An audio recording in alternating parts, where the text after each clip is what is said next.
Ao Senhor Deus Onipotente, suplicamos que envie para nos assistirem espíritos bons, que afaste os que nos possam induzir em erro e nos conceda a luz necessária para distinguirmos da impostura a verdade. Afasta igualmente, Senhor, os espíritos malfazejos, encarnados e desencarnados, que tentem lançar entre nós a discórdia e desviar-nos da caridade e do amor ao próximo.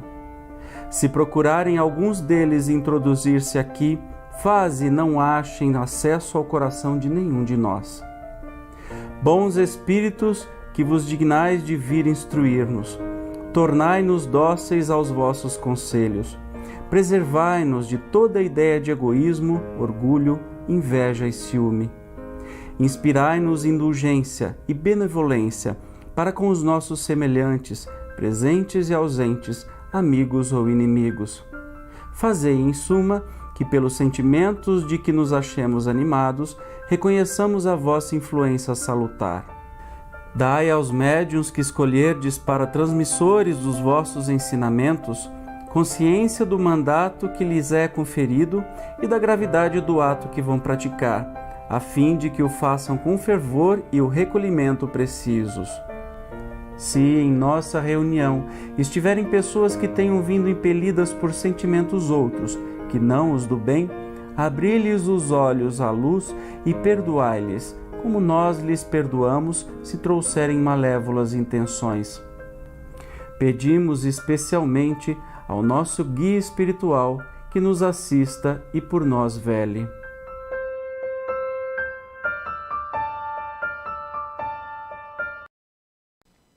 Boa noite a todos. Interessante hoje que nós fazemos a Fonte Viva aberta por uma pessoa, hoje foi a senhora ali que abriu. E interessante que foi em Avancemos Além. É o tema da nossa palestra de hoje. Porque a evolução do espírito no nosso universo que existe dentro de nós, vou provar. Aliás, quem prova é a doutrina espírita. Nós temos que avançar além, para que nós possamos ir em espírito para as esferas superiores. Vamos então falar sobre o tema, evolução do espírito em seu universo interior. O que é o universo? Nós estamos na nossa Via Láctea, não é? Está ali. Aquela seta mostra o nosso sistema solar. Veja que nós estamos na periferia da Via Láctea. Nós vemos toda a Via Láctea. Se nós estivéssemos lá no círculo, é tão brilhante que a gente não vê nada. Então, de longe, a gente vê tudo. Muito importante estar neste ponto especial da nossa Via Láctea. Agora, como é o tamanho do universo? Nós, em 1922, entendíamos que era a velocidade da luz, 100 mil anos, era um universo conhecido pela ciência daquela época. Em 2023, pelo telescópio James Webb, viu um universo muito maior. Nosso universo tem 93 bilhões de anos-luz de comprimento. É a velocidade da luz durante um ano, é o tamanho. 93 bilhões. Vejam só, não cabe dentro da nossa mente um comprimento deste. E com a tecnologia aumentando mais, a tendência é que haverá mais e mais e mais, infinitos por aí. E nós estamos aqui num mundo de regeneração, de expiações e provas com direito à regeneração, se nós crescemos em evolução, e na materialidade. O mundo mais evoluído espiritualmente, existe uma condição concêntrica. Vamos ver sobre isto mais na frente um pouco. Primeiramente, vamos no Livro dos Espíritos, da primeira pergunta, que é Deus? Vamos no Livro dos Espíritos em francês, porque o francês é o original, e em português tem uma palavra ali que não foi traduzida corretamente. Qu'est-ce que c'est Dieu? Dieu est l'intelligence suprême, cause première de toutes choses. Primeira, causa primeira, não primária. É primeira, porque a primeira é única. Primária tem secundária, terciária, quaternária. Quem traduziu não teve essa percepção. Cause première de toutes choses. Ora, se Deus é a inteligência suprema e causa primeira de tudo, Ele está em tudo. Não? Sim. Ele está em todas as coisas. Causa primeira de todas as coisas. Deus está em tudo. Está em você, está em você, está em mim. Jesus disse isso. Nós vamos ver isso aí. Bom, qual que é a natureza divina? Está lá. No Pentateuco, o último livro que nós temos, o Livro dos Espíritos, o Livro dos Médiuns, Evangelho, Céu e Inferno e a Gênese. Na Gênese foi escrito após todos os outros. A Gênese foi o último livro escrito por Kardec. Ele viu a necessidade de explicar quem é Deus, e nós vamos ver. Está lá na Gênese. No item 8. Não é dado ainda ao homem sondar a natureza de Deus. Para compreendê-lo, Deus, nos falta o sentido que só se adquire com a completa depuração do espírito, ou seja, quando nós adentrarmos no mundo feliz, no mundo em que as nossas imperfeições já se foram excluídas de nós. Qual que é a natureza divina? Deus é a suprema e soberana inteligência. Deus é eterno, não teve começo e não terá fim. Deus é imutável, suas leis são imutáveis. Deus é imaterial, acima da matéria. Deus é onipotente, possui o poder supremo. Deus é soberanamente justo e bom. Deus é infinitamente perfeito e Deus é único. Está na Gênese, diz o seguinte: Deus não se transporta. Você acha que você vai lá no infinito ver Deus? Ou Deus vem cá para nos ver? Não, Deus está dentro de nós. Nós somos células divinas, nós temos um universo aqui dentro. Nós é que não descobrimos isto ainda. Na materialidade é difícil nós vermos isso, mas na espiritualidade nós vamos ver crescente uma energia dentro de nós. Avancemos além. Vamos avançar além. Crescer dentro de nós, dentro da espiritualidade maior. Vamos ver a palavra de Jesus que nos dá isto bem explícito. No item 19, Deus é, pois, a inteligência suprema, único, eterno, imutável, material, onipotente, soberanamente justo e bom, infinito em tudo. E está dentro de nós. Nós temos que perceber isto. E Deus nos deu as revelações, né? Moisés, 12 mandamentos, Jesus mais um, e Kardec, os 5 livros básicos. Espíritos, Livro dos Médiuns, Evangelho segundo o Espírito, Céu e Inferno, e a Gênesis como o último, nosso Pentateuco.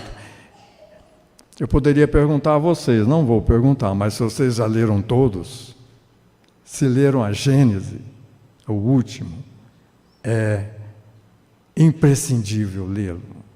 Vocês vão entender que Deus está em nós. Ele explica dessa grossura tudo a respeito disto. Eu tive a oportunidade de estar em Paris e fui ver lá o nosso querido Kardec. É o único túmulo que tem flores. Todos os espíritas que adentram ao Père Lachaise compram na floricultura da porta da entrada flores e colocam lá em Kardec. É importantíssimo, é emocionante. Emocionante. Vivendo isso, traz dentro de nós uma certeza tão grande da espiritualidade, da forma como ele explica nesses 5 livros, todas as revelações, 1019 perguntas e respostas, e nesse último livro, o que é Deus? Bom, Deus, a inteligência suprema, criou 3 grandezas.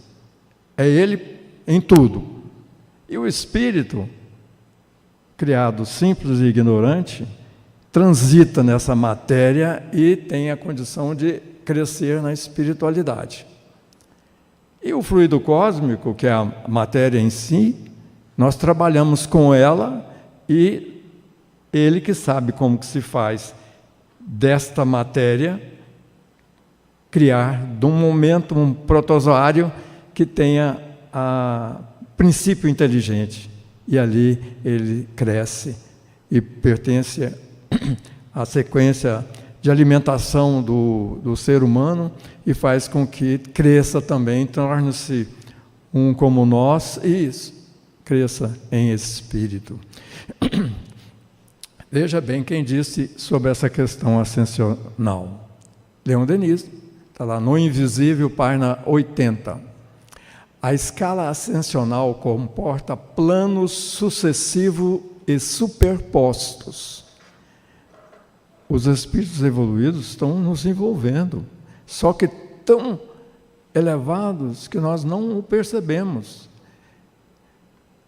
São dotados do mesmo estado vibratório, de mesmo análogos de percepção que lhes permite reconhecer-se mutuamente. A cada nível, nós nos reconhecemos. Sobe, nos reconhecemos. Mas nós temos níveis, muitas vezes, incognoscíveis, em consequência de seu estado vibratório mais acelerado e de suas condições de vida mais sutis e mais perfeitas. Quanto mais nos elevamos, mais perfeitos seremos. Aqui, expiações e provas, sofremos muitas consequências dos nossos atos. E aqui convivemos com os outros, todos misturados, porque nós temos espíritos abismais, espíritos degenerados morais, convivemos para que nós possamos ajudá-los a crescer e ganhar méritos para que nós possamos subir. Jesus disse: eu sou o caminho, a verdade e a vida. Ninguém vem ao Pai senão por mim. Está em João 14:6. Ninguém vem ao Pai. Muitos falam, vai ao Pai. Ir ao Pai, Ele está aqui dentro. Não, o Pai não. O Pai, Deus, está dentro de nós. E por isso que Jesus diz: eu sou o caminho, a verdade e a vida. Ninguém vem ao Pai. Está dentro dele, está dentro de nós. De cada um de nós. Deus está dentro de nós. Que bom, né? Que maravilha. Mas só que nós temos que trabalhar o nosso espírito para que possamos chegar lá. O que diz Jesus? Ele diz assim: se queres vir após mim, negue a si mesmo. Tome a sua cruz a cada dia e siga-me. Você sabe o que é a cruz? A cruz são as nossas imperfeições. Elas pesam nos ombros do espírito. E como pesa, a cada momento você quer. Aqui, se eu estivesse carregando 10 cruzes, eu cansava ali e jogava uma cruz fora, não é? De tal maneira que assim acontece no espírito, as nossas imperfeições, nós vamos crescendo e nos livrando delas. Daqui a pouco nós estaremos no mundo feliz.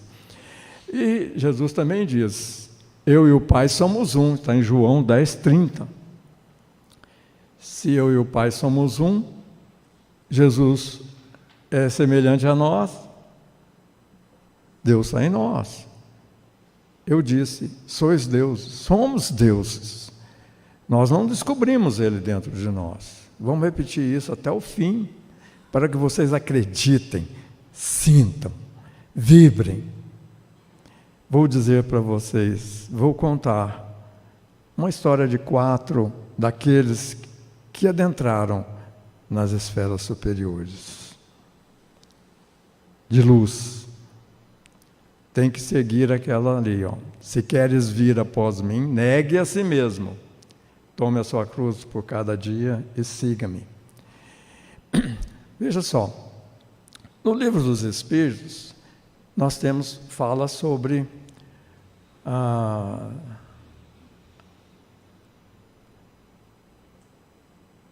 nos seus prolegômenos, tem esta figura em que lá diz, se vocês leram o Livro dos Espíritos, começaram da primeira pergunta, vocês passaram do prefácio e pularam o prolegômenos e foram na primeira pergunta. Nós temos que ler todo o Livro dos Espíritos, desde o começo até a primeira pergunta. Os prolegômenos são interessantíssimos, foi assinado por 20 sábios da época.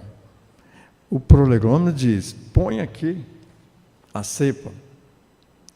Olha só, porás no cabeçalho do livro a cepa que te desenhamos, porque é o emblema do trabalho do Criador.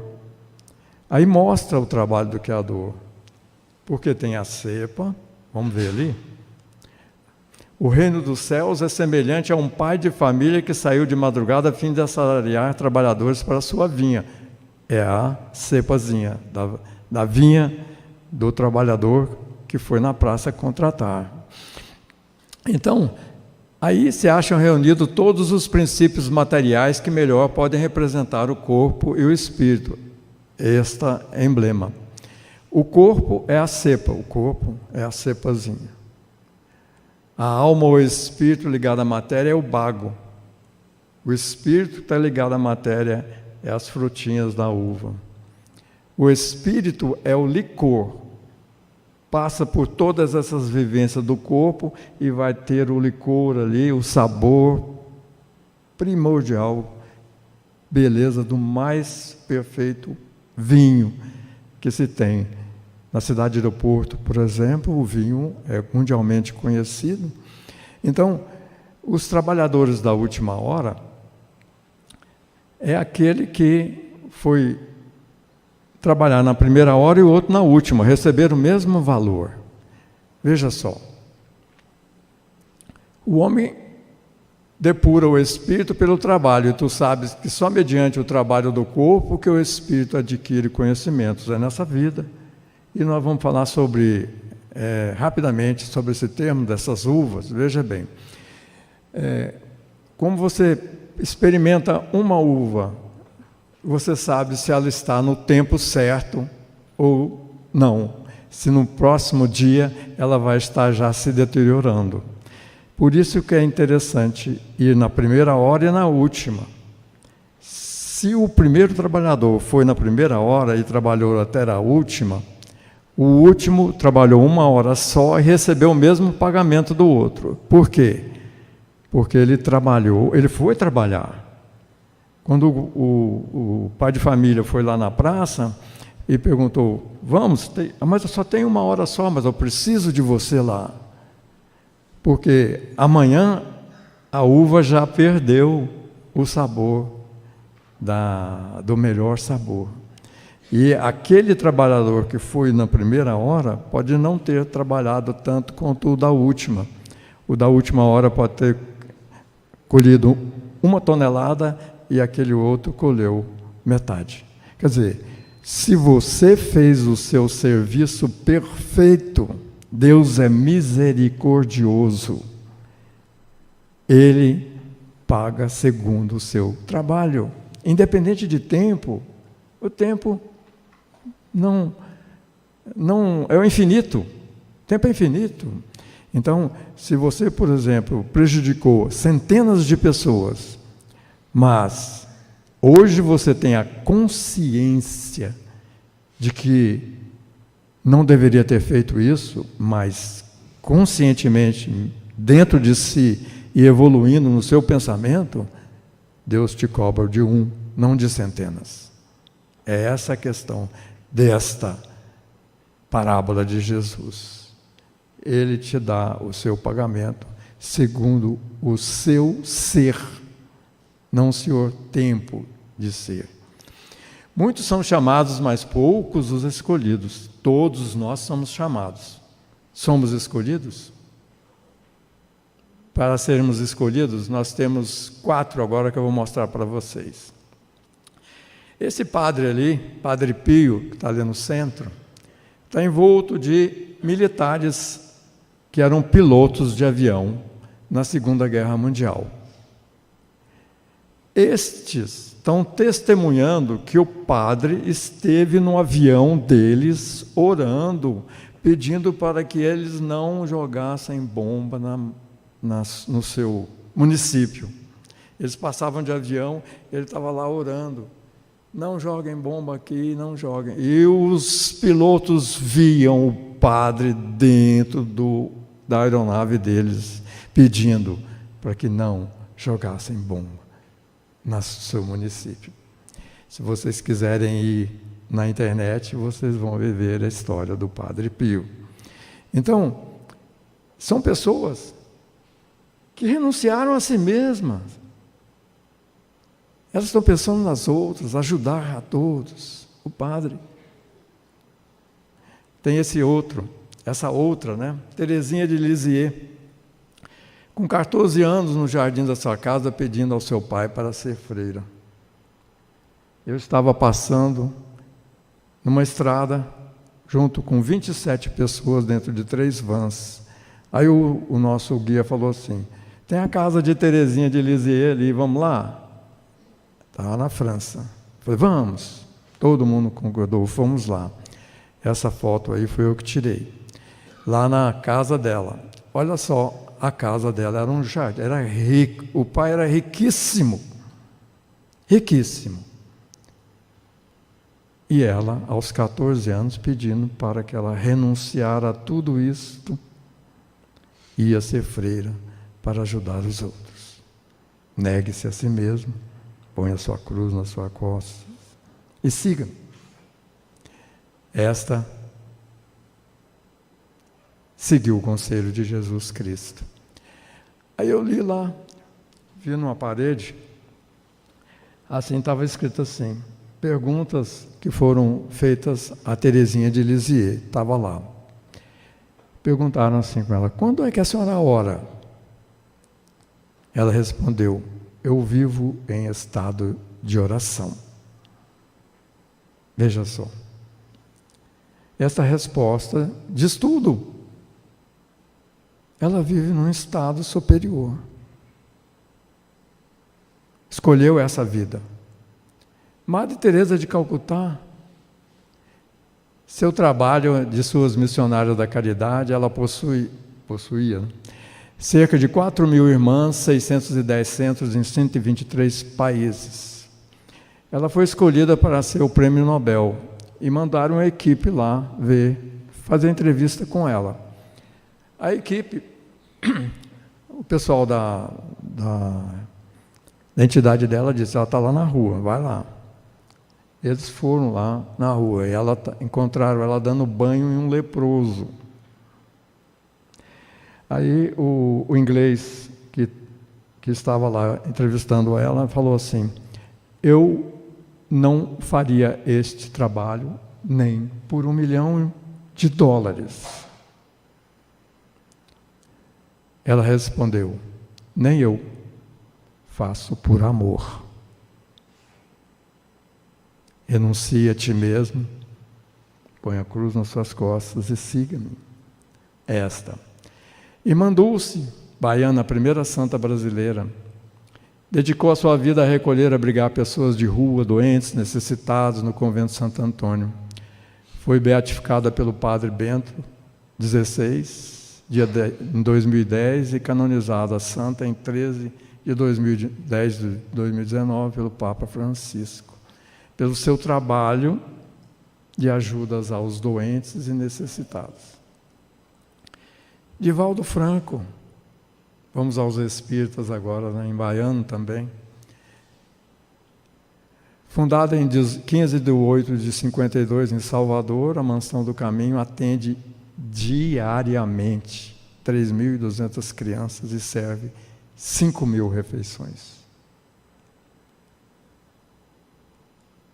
E Francisco Cândido Xavier, gente? 548 livros registrados. Tá os livros dele. Olha o trabalho dele quando ele estava vivo. Era o trabalho da distribuição de alimentos. Ele está ali, no meio daquela Kombi, ali no fim. E está debaixo do abacateiro, tendo uma reunião de todos, pregando o Evangelho. Aí a palavra dele falando sobre todos os outros e dele também, não é? Quando chegarmos ao plano espiritual, ninguém vai perguntar qual a nossa religião, mas quanto bem se praticou na Terra. Você renunciou a si mesmo? Fez muito bem? Tem as suas missões em especial. Alguns têm missão com a família, outros têm missões diversas. Não vamos generalizar a questão, é o quanto de bem que se praticou na Terra. A avaliação é divina. Vamos ver como é que nós podemos fazer isso. Essa imagem é linda, olha só, Jesus no Corcovado, vendo o nascer do sol. Quando as circunstâncias da vida nos exigirem ações neste plano, tenhamos a consciência de realizá-las na elevação do nosso espírito, sempre vamos pensar na questão de construir algo a mais no nosso ser, no nosso universo interior. Vamos pensar em fazer a ação, vamos pensar bem, vamos ter vontade forte no caminho do bem, ter confiança na realização disso, ter firmeza nessas ações, ter convicção que vamos fazer o bem e ter coragem de fazer. Não é só ficar pensando, vontade, confiança, firmeza, mas tem que realizar. Aqui está a divisão entre este mundo e a espiritualidade. O que nós precisamos ter? Fé. Aquilo lá fica por aqui. Como nós temos fé, nós transcendemos. Fé em Deus. Mas tem algo mais importante do que só a fé. É a coragem da fé. Não é essa coragem deste mundo aqui sobre certas coisas que você pode fazer. É a coragem da fé, é aquilo que você acredita e aquilo que se demonstra que vai defender. Coragem da fé. Eu estive lá em Roma também, fui lá ver o Coliseu, onde os cristãos foram sacrificados. E vocês sabem o detalhe importante dos sacrifícios dos cristãos no Coliseu? Os criminosos eram arrastados para a arena. Os cristãos eram levados em grupos, cantando hinos de louvor a Deus, pois estavam bem próximos do encontro divino. Palavra de Jesus, não é? Palavra de Jesus. Se elevem, que estarão junto comigo. Eles iam cantando. Os soldados não entendiam por que é que eles iam para a morte, mas a morte é circunstancial. Ali, a vida espiritual é que é a vida eterna, infinita. A material fica aqui, tudo fica aqui. E eles tinham essa consciência de ser espiritual. Iam cantando. E nós temos aí, como último momento, esse testezinho interessante. É uma analogia. Nós temos aí uma ponte. Vocês estão vendo um riozinho ali embaixo? Tem um rio embaixo. De cá tem um hipopótamo, de lá um urso fortes. Vão atravessar a ponte. E também vão atravessar a ponte 2 animalzinhos pequenininhos, um coelho e um coati. Eles vão se encontrar aí no meio da ponte e vão ter uma analogia para nos ajudar a entender um pouco o que é viver nessa vida e poder crescer espiritualmente. Fácil, mas precisa ter a ideia. Vamos ver? É a ponte. Cadê o som, Fabrício?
Simples assim.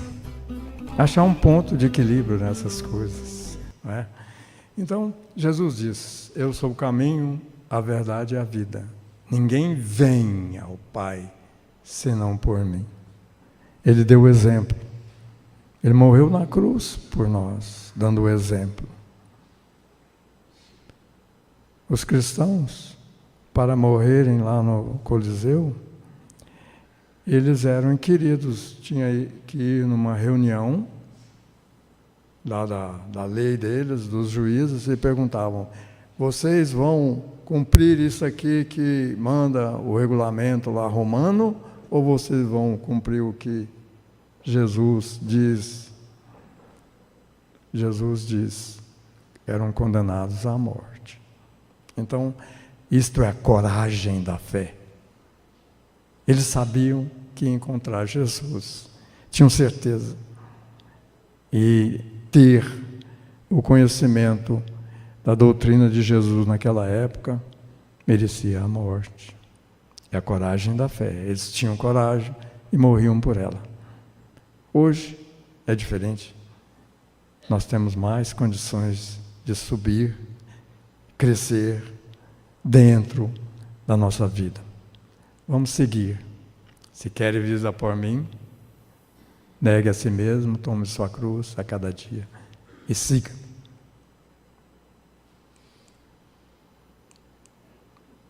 Jesus nos abençoe hoje, agora e sempre. Muito obrigado.